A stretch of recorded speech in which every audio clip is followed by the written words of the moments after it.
There are so many things to embrace about listening to a new messenger. Of course, we do all of it with the ears and the heart of discernment and the filter of wisdom from the Holy Spirit. And today's messenger really allowed us to not only perceive what it is that he was gifting us in the reception of decades of wisdom as an entrepreneur and also decades of wisdom as a pastor. He brings together this spiritual business understanding that literally is an undertone of how we should show up to life every single day in every facet of who we are. And the two main pillars connected to becoming an uncaged leader, which is Lucas Sherraden's newest book coming out in August of 2026, is about curiosity and awareness, becoming aware of the story that we are telling ourselves, and beyond just the story, but the elements of our limitations, the elements of our preconceived notions, the elements of our historical patterns and traumas and behaviors that then allows us to get curious enough about the why behind them and if the story could be different. What if questions that we love to perceive are coming to life in today's episode. And I am so grateful for the way that Lucas presents it. It's something new. It's something fresh. It's something unbridled. And I know that's only because of the years of him serving and showing up for this message. This book has not just been a good idea in the last 6 months. It's been something that's been birthing in his spirit, should I say, for the last 10 years. So come, dwell, sit with us as the founder community, understanding that there is so much wisdom to gain from a messenger like Lucas, and that you too have wisdom to share. If you're interested in becoming a messenger at one of our monthly gatherings, please reach out to us at hello@tamaraandress.com, or feel free to reach out on social media. We're most active on Instagram, and it will be me, Tamara, who is getting back to you. Additionally, do not forget that FounderCon is coming up in less than 6 months from the time of this recording. So in November of 2026 in Suffolk, Virginia. It is going to be profound. You're going to get to hear an even extended message from Lucas at that event, as well as many of the other messengers that have both been on the podcast and new ones. We're always bringing new people to the table so that we can expand our community, expand kingdom perspective, and walk in union together. So be sure to get your tickets now. There are so many different levels of tickets to get access to, but I highly encourage to at least get the preferred ticket, which allows you to come to the welcome event on Tuesday, November 3rd through November 5th. Have an awesome summer. We're excited for you guys to tune in to this Uncaged Leader podcast, the Founder Collective. Welcome, everyone. I'm sure there will be people coming in the first hour, but we're excited to be able to share with you today. This is the FounderCon, like little snippet. It's what we call the Founder Encounter, which gives you an opportunity to chew on something delicious. And by delicious, I mean something of depth, something of goodness, something of God, something of glory, to be able to just process what is God doing in the for now hour through a different messenger. And so we've had different messengers the whole year, and our messenger today is none other than my friend Lucas. Lucas is actually in the process of publishing a book, and by process, I mean it is so close because it's in soft launch, pre-launch right now. I will be sure to drop it in the chat so that you guys can pre-order. You don't have to do so now. Wait till you hear the goods, and then you can deliberate and decide if it's worth your investment. I can assure you that it is. He is a leadership coach, an author, an entrepreneur who has truly been at work in the industry by blending things like neuroscience and narrative psychology and real world business experience from decades of being in the minutia of it all. His heart is to break leaders free from internal programming and lead with clarity, curiosity, and purpose. The book is all about uncaging the leader. And when we were processing who do we want to be in the founder calls this year, it was beyond just him coming out with a book, but really when you hear the way that he speaks and the intention behind it and the depth behind it, it's for an opportunity for you to go further in the ideas of curiosity and awareness. Awareness is really a self-reflection. It's a self-identity tool. And if we stop getting curious about said emergence of self-identity, of identity in general, we end up falling flat. Because different pressures and different cultures and different things come into play. And I just love the different story arcs and the different models that Lucas has created for us to be able to go through there. There's surely not going to be time for him to data dump all of that wisdom.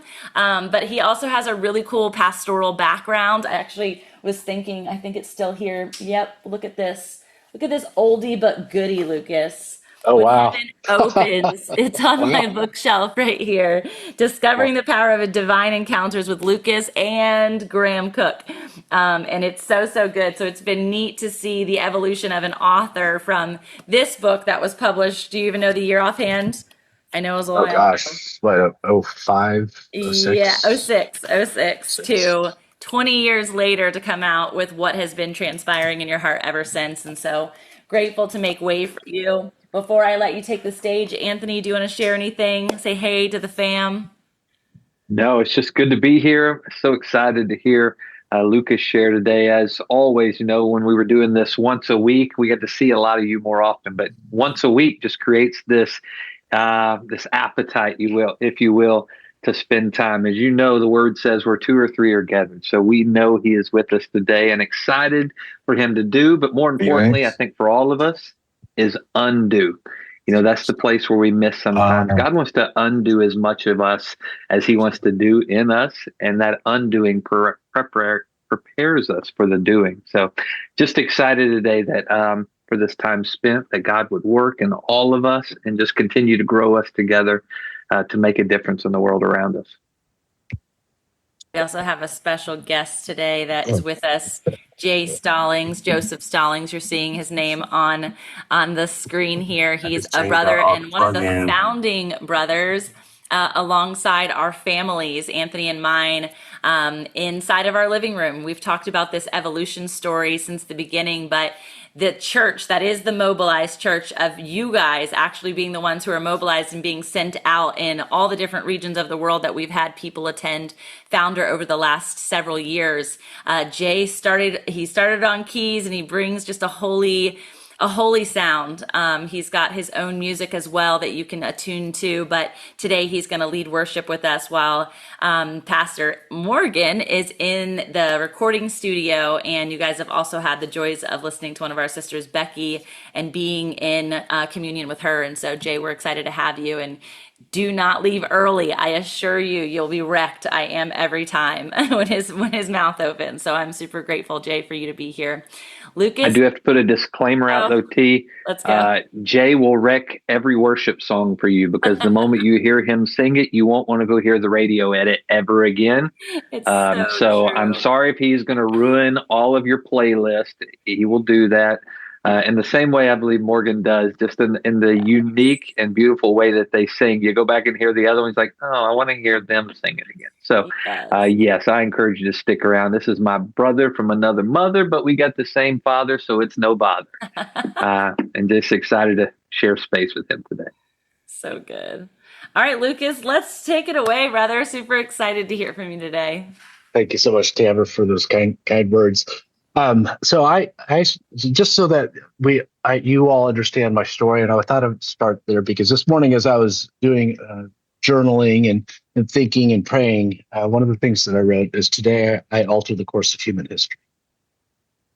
I'm not swinging for the fence of giving you a few good ideas. In fact, I tend to be a little bit more provocative than that. So if I do my job right, Tamara, I think that you'll probably be fairly agitated, because what I think is happening now is that the church is, and it's so fun to talk to this group, because you're fellow believers, and 99% of who I talk to. In fact, I'm actually at an event right now where we've had people fly in all around the country to Phoenix, Arizona, Scottsdale. There's about 35 of the top real estate professionals just over on the other side of the driveway, and I stepped aside to do this call. So most of my talk is not to Christians, because I believe this is, while the church tends to take water to the ocean, there's a desert sitting by that needs people to stand up. And when Jesus told us in the Great Commission to make disciples of all the nations, I grew up in the church, and my faith is central to me, obviously. I think that I grew up with the idea that what that meant, Tamara, was that we were going to have somebody realize they were a sinner that needed a savior, pray a prayer, then attend church, do a Bible study, and stop doing bad things and start doing good things. And that was what we thought the Great Commission is, Anthony, to make disciples. I don't think that that's what Jesus was talking about at all. What I think Jesus was talking about is people to go into the workplace, to go into the business world, do amazingly well so you have validity, because the truth is nobody listens to somebody who fails in business. Go and do amazing. And in my mind, build a massive amounts of wealth, because I think the devil's had the money long enough. We need to take it out of his hands and put it in y'all's hands. And make disciples of Christians and pre-Christians alike. In fact, Tamara, not to get theological, I don't often get to show off my Bachelor of Science in Pastoral Ministries, but I get to show it off today because I understand Greek as well as I understand real estate, and I've been in the real estate world for do it. So when Paul just started defining what the church was, and this is where I think sometimes the church is so develops their own language that people need to have an interpretation of tongues to understand your praise God's hallelujahs and what have you. And I don't think that anybody can be so heavily minded they're of no earthly good. I believe the truth is, if you are so spiritually eased, you're not heavenly minded at all. But when he went to form the church, and he put together 5 offices, which I'm sure you're familiar with in the book of Ephesians, where he talks about that he gave some evangelists, pastors, prophets, teachers, and he came up with this new word that was foreign to the Jewish community to which he was writing, and he called it apostles. That's not a term that you see in the Old Testament. And I don't know about you, but when I saw that, I just kind of assumed it because I grew up with the word. Like, we didn't use it very much in my very conservative Bible church thing. And I know that there are traditions that use the apostolic church and what have you. But yeah. But that word came not from the church world. It was the lead ship in the Roman armada. When Rome would send a group to a country to conquer it, the lead ship in that armada was the apostle. And what the apostle would do was go into a land, conquer it, and not only conquer it, install Roman roads, install Roman architecture, put Roman art, get Roman music, so much so that if the apostle did his job well, the emperor of Rome would visit that conquered land and step off the boat and say, wow, I'm seeing Roman roads. I'm seeing this feels a little bit like home. Now, here's the application to all of us. When the King of Glory steps his foot on this planet, we do our job right. He's going like, wow, this feels a little bit like heaven. The heaven's economy is here. Heaven's culture is here. Heaven's way that we treat one another is here. And I think that Jesus, when he left, he told us by one thing we would be known that we're Christians.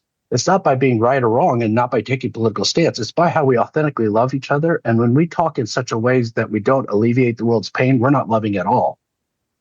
So, Tamara, I know I'm a little bit jaded on this, and that's why the Uncaged Leader came. Tamara's actually enjoying the jadedness, I think. I remember I'm so happy. Anthony said me too. I've been trying to wreck this thing for a minute, bro. You're just validating all of what God's been doing and undoing in me. Yeah, I think it's time that we break things up and shake things up, because while the church is praying for the answer, I see comment on the call. There's several of us that are infiltrating the world and having validity with the world, where the top CEOs and top billionaires are asking our opinions about things. And it's not going to take the spiritualese that I have with my pastoral ministries degree and my master of divinity. It's going to take me bringing real answers to real world problems for them to listen to me. And I remember I sat down with the guy early in my, and I'm going to get to the Uncaged Leader here, because I'm hoping I'm helping you get uncaged and not just unhinged. But here's, I remember I was just starting to succeed in the real estate world. I ran a brokerage, got recognized nationally for being one of the top people to ever do a job in the Keller Williams ecosystem, or worked directly for the founder of Keller Williams for a few years, Gary Keller. And I remember a guy came to me saying, hey, I want you to take I'm a Christian and I've got a new coaching program. And he showed me this. And Cameron, he'd obviously gone to a conference where he got his, got all of his marketing stuff really slick. It was really sharp. It looked really good. And he had developed this whole coaching process, and he wanted to sell it to my brokerages. I'm like, awesome, fantastic. I said, how long have you been doing this? He said, 11 years. I said, fantastic. So this is a program on how to increase sales. I'm like, I'm very interested from a Christian perspective. I'm very interested. I said, yeah. I said, now you do this full time? He goes, no, that business isn't successful enough for me to go full time. So I still sell insurance. I said, wait a second. You want me to buy a product on how to increase my sales, but the principles in it aren't strong enough for you to fund yourself completely on that. Unfortunately, I've found that more and more Christians are there, and then they spiritualize their lack of success.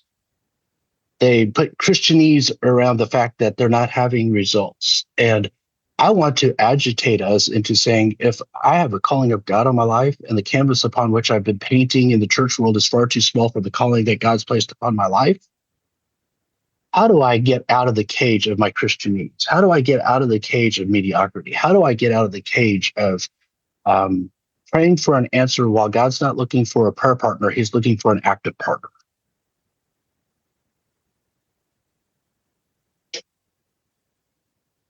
I think it's time, Tamara, and that's what the Uncaged Leader is for me. So the genesis of the Uncaged Leader for me was I was watching late at night one time a whole video about this lion that had been raised in captivity, and they took the lion out to release it into the wild to give it its freedom. And they opened the cage, and the lion walked out of the cage, looked around, and went right back into the cage. Because certainty is far more comfortable than walking out and driving off your map.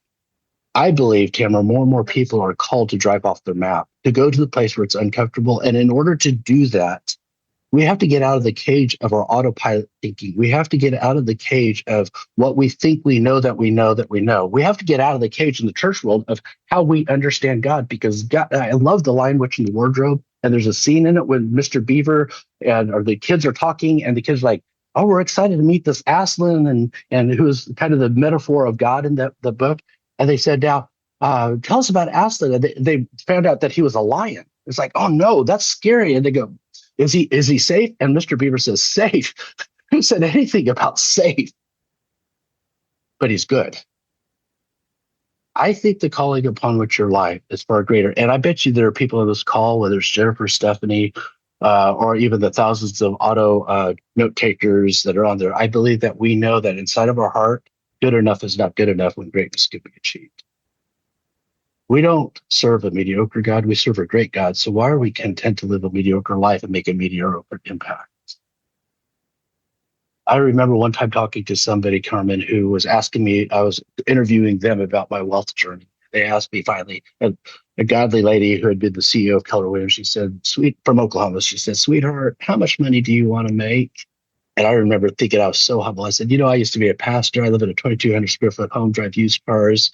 If I had, and I've got 4 kids and a wife now, 38 years. If I make $60,000 a year, that'll take care of me and my family. And Tamara, what she said to me? She goes, well, if that isn't the most self-centered, narcissistic, selfish thing I have ever heard anybody answer at any time. I'm like, oh my gosh, what do you mean? She says, why do you want to make enough for you and your family when it's possible for you to make enough for you, your family, and 1,000 others? I want to get out of the cage. And unfortunately, Stephanie, I have discovered for me that the way I have been programmed to think is what's causing the problem. And I have discovered that for so much of my life that I have kicked into autopilot thinking. So I want you to think about this. Great leaders put great context around whatever content shows up. Let me say that again. Great leaders put context around whatever content shows up. I have zero control over the content that shows up. Leadership, uncaged leaders, know how to put context around whatever content shows up. So am I able to share my screen? I know this won't translate into a podcast too well. I didn't realize she's going to be a podcast as well. But no, that's great. Go for it. Okay. So let me share a slide with you. And I hope this makes sense and this drives it home, because when I understood this, the heavens opened up to me. So when you look at this photograph that's on the screen, give me some things that you think and that you feel when you see this photograph. You can say it out loud, or you can put it in the chat, whichever way that you want. If you're an Autobot, you're not going to be able to do anything yet because you have not yet taken over my thinking. So Carmen says in the chat, love, beauty, peace. Yeah. For those who are listening in, it is a man and a child holding hands on the beach. There's an island in the distance. A father's love, Stephanie says. Freedom, Chris says. Rest, I would say. For me, it's restoration. My son's been out of the country for a month on a missions trip. So seeing his father-son is restoration.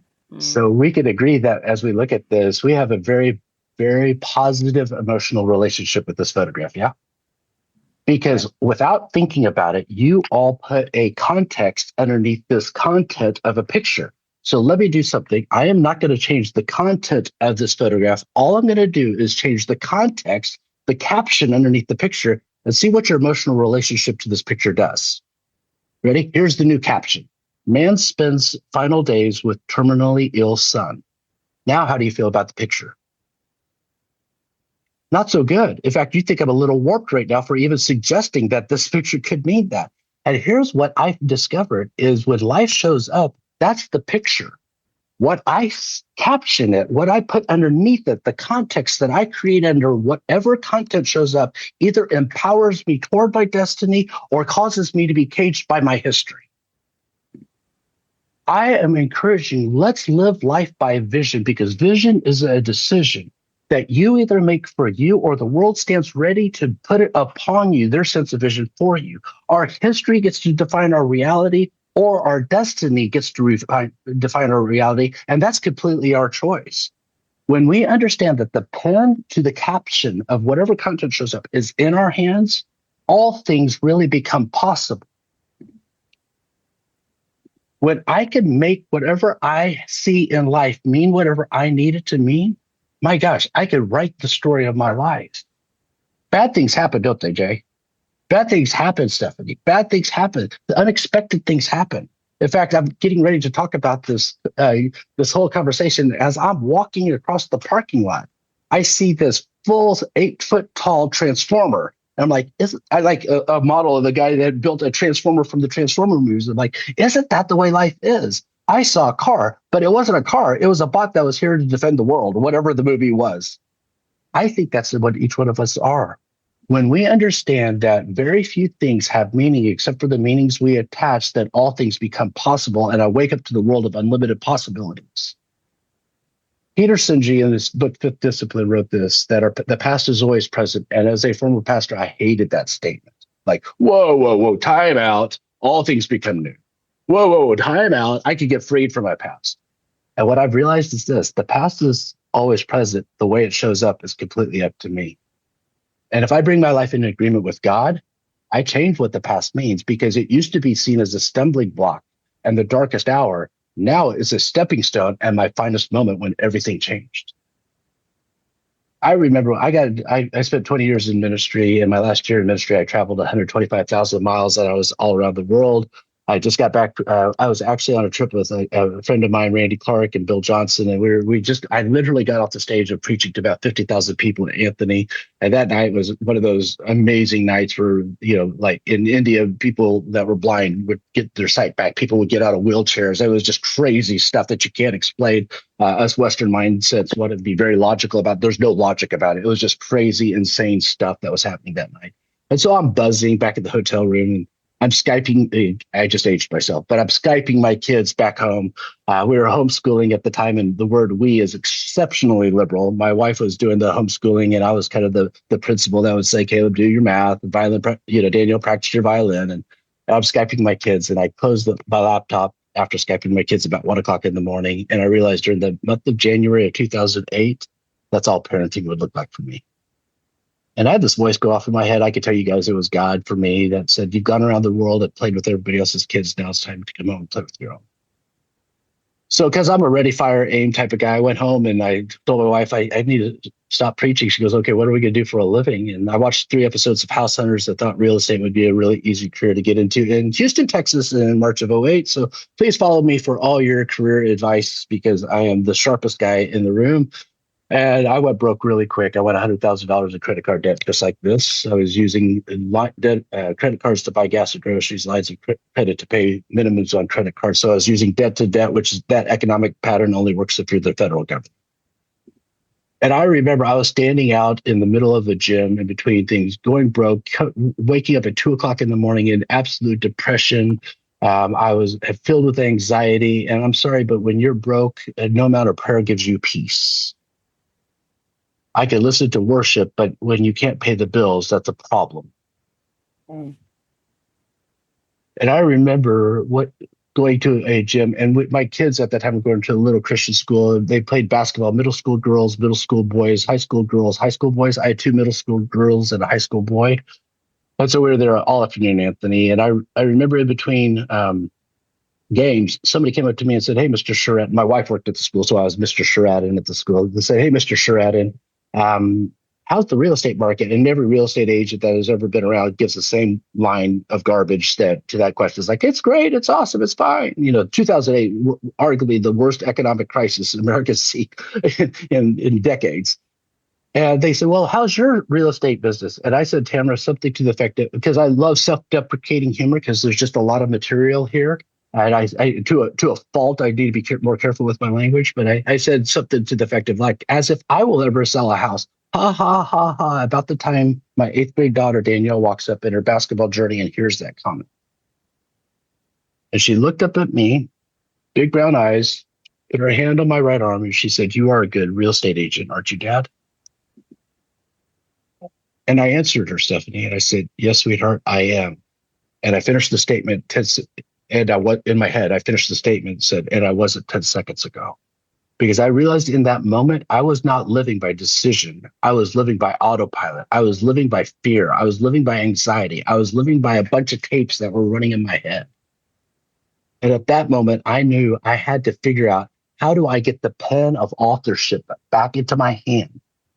And that was the beginning of what I realized today is called the Uncaged Leader. Because I realized the stories I was telling myself, Anthony, the programming in my mind I was telling myself was making decisions on my behalf, and I was giving up agency. So in a lot of keynotes that I do, Amber, I do this illustration, which usually works really well to illustrate this. And then I'm going to give you one of the frameworks from the Uncaged Leader, maybe take some questions if you guys want. So if I had 2 tubs of ice cream virtually delivered to you, 1 vanilla, 1 chocolate, which one would you choose? Can I have both? How many months long are you? 8. You can have neither. And you're lactose intolerant. So now you guys are both messing up the illustration. So, Sorry. So if you had to choose, which would you choose, Tamara, chocolate or vanilla? Chocolate. Why would you choose chocolate? I like it more. So here's the literal $1 million question that will lead, when you get this, it will lead you to make as much money as you want, have as much impact as you want, and walk on substance that you have no business walking on if you get this. Here's the $1 million question. Did your preference make the decision, or did you?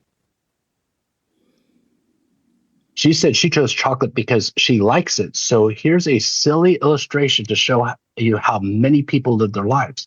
She didn't even choose chocolate. Her preference for chocolate made the decision on her behalf. I want you to understand this. We are going through life, many of us, until we see this, until we live in an awareness that if I am not intentional, autopilot thinking will take over, and I will live my life based upon preferences and based upon my biases and based upon my mental models. And I am not even actually making decisions. I've abdicated my power to my preferences. Now, that's silly when it talks about chocolate and vanilla ice cream. But when you talk about making sales calls and you haven't realized that you make a lot of decisions because you're afraid of rejection, hello, you've got a problem. And you will call it normal. You'll call it the way you're wired. And I call it autopilot thinking. That's a cage that is limiting you and where you can go with your life. So there are 2 keys to the Uncaged Leader. The first key is this. How do I become aware of the story I'm telling myself? In this journey, I ran across a study by Tasha Eurich out of the Harvard Business School, who did a study in America on self-awareness. And 95% of Americans believe that they're self-aware. Only 10% actually are. So we've got 1, 2, 3, 4, 5. Let's pretend I used to be a Baptist pastor, so we've got thousands on this call. But we've got, let's say we had 10 people on this call. In a group of 10, everybody thinks they're self-aware. Only one person thinks that only one person actually is, and that every one of you think you're that one person. Does that make sense? I have to shine a light I have to shine a flashlight, a floodlight on the fact that much of my life is based upon preferential thinking. If, for instance, if I had a bucket of steaks and I threw a bucket of steaks in the room, what would happen immediately? Yeah, people would scatter, people would move. People don't like my wife can't stand steaks, and we live out in 10 acres. So every once in a while I say, honey, there's a steak out there. And I'm like, oh, but it's a good steak. Kill it, kill the steak. I mean, she's like, there is no good steak, right? It's interesting that in my wife, who has this, like literally, she sees a steak, her hands start sweating, she feels anxiety in her stomach, and she's never been hurt by a snake. She has a deeply embedded autopilot thinking about a snake, and she doesn't even have an experience with a snake. All silly illustrations to illustrate this, how much of our lives are lived mindlessly. How much of our lives are just, we're going through the motion because this is what we always do. I don't like rejection, so I don't do that. I don't like fear, so I don't attempt to do that. I believe greatness is in front of us if we will be willing to drive off of our map and walk like Peter did on a substance we have no earthly business walking on. But it's not going to come based upon your history. When your history is informing your reality, you're always limited. Your history should give you wisdoms to know how to relate to reality. Your destiny and your future should dictate where you're going. I just read a book by Benjamin Hardy called The Science of Scaling. Brilliant book.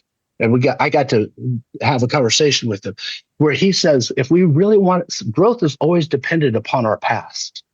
Scaling to do something transformative, which means to transcend the previous form, is dependent upon our vision for the future. I want to live my life based upon God's calling, not based upon my 59 years of history to this moment in time.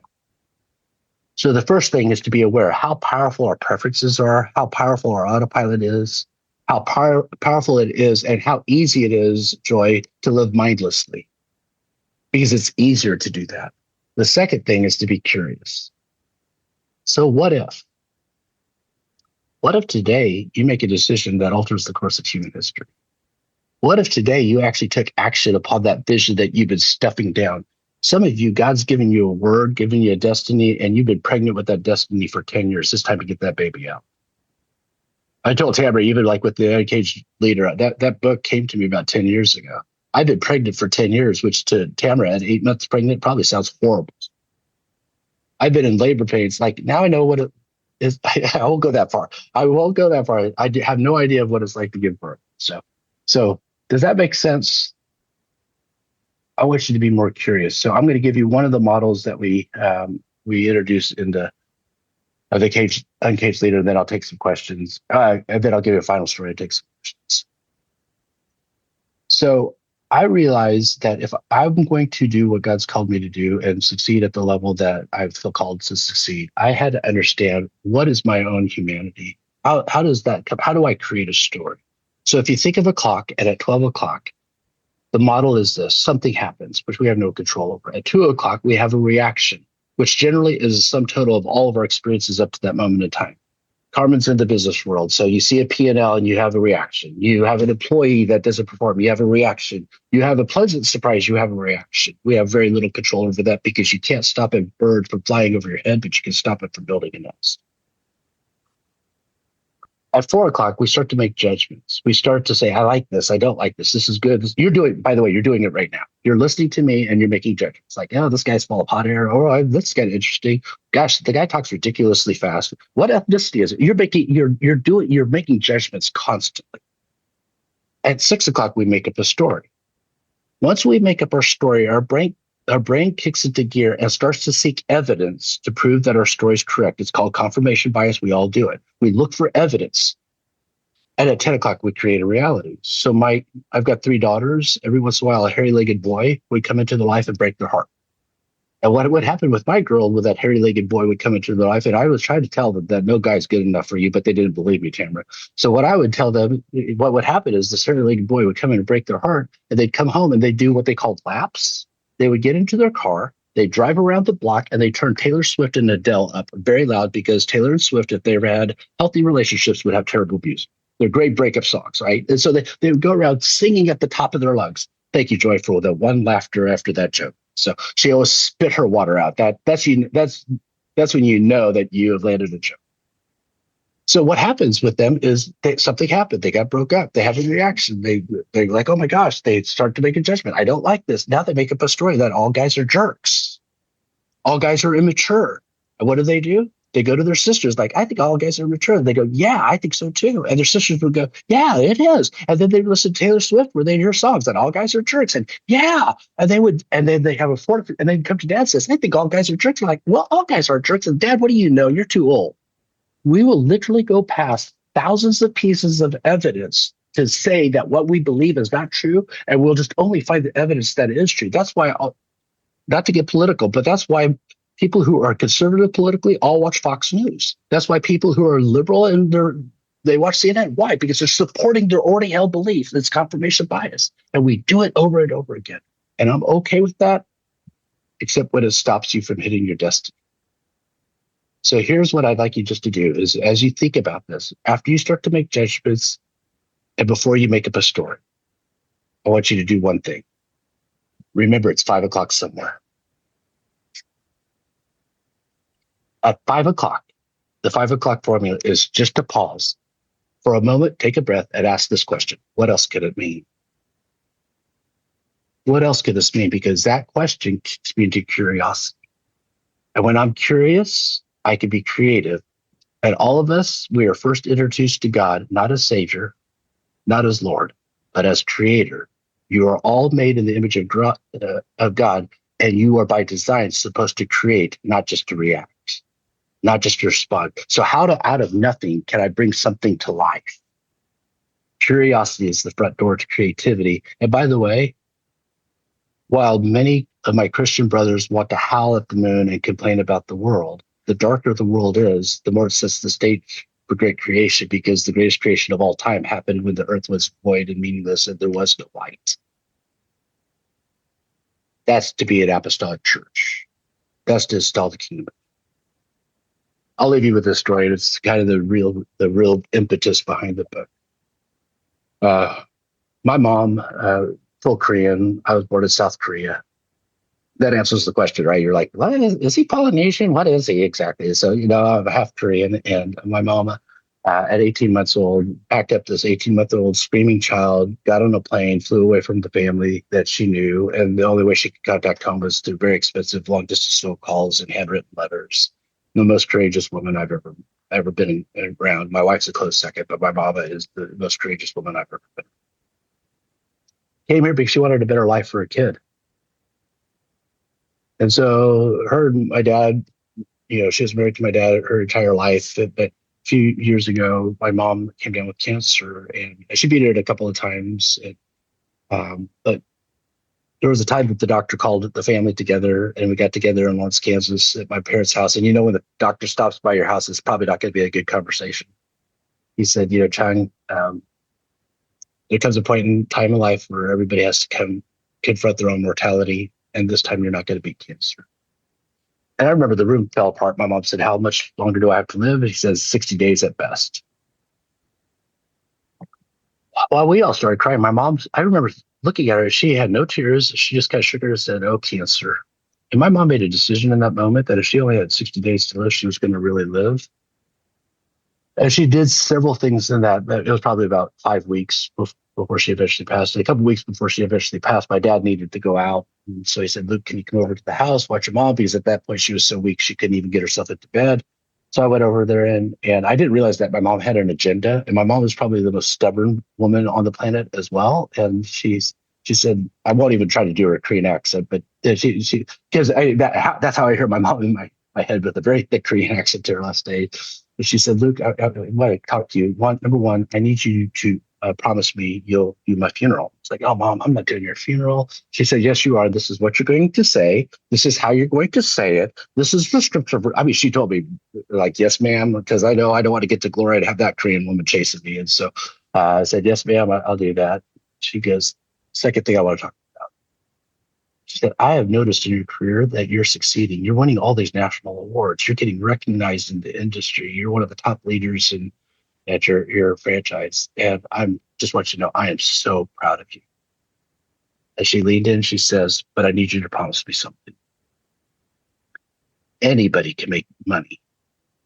I need you to promise me you'll live to make a difference. That's the context of the Uncaged Leader. That's why Tamara and I agreed all my profits, if there are any, all my profits are going to be given away to stopping human trafficking. Because many people come to a crossroads of choice that either they make income or they make an impact. I choose to make an impact because I know I'll make the income. Here's my question. What is it inside of you